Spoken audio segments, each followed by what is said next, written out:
Digital twin versus BIM. What is the difference? Many people look at a 3D model and call it a digital twin. But are they really the same thing?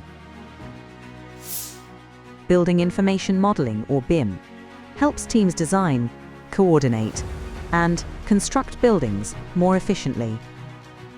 It helps stakeholders visualize the project, detect clashes, coordinate systems, and reduce surprises on site. After handover, buildings and the assets within them keep changing.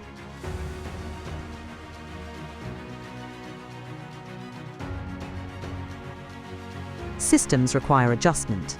Maintenance gets performed. Equipment gets replaced.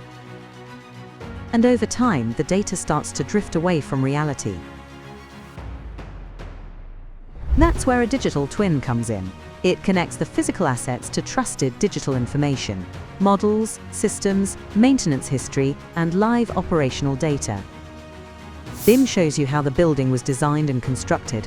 A digital twin explains how it's performing right now, what actions may be needed, and how it may perform in the future. For example, BIM can show you what air handling unit was installed, where it's located, and its specifications. A digital twin connects that same AHU to asset performance, alarms, affected spaces, maintenance history, and system relationships.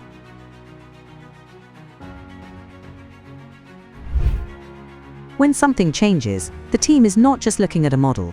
They see an issue, immediately see what and who it affects, and respond quickly and confidently.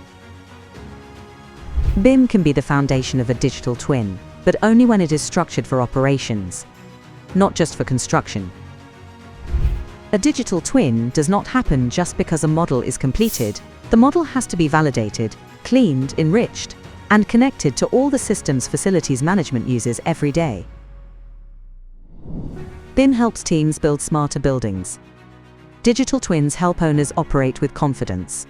One supports delivery. The other supports the life cycle of the assets.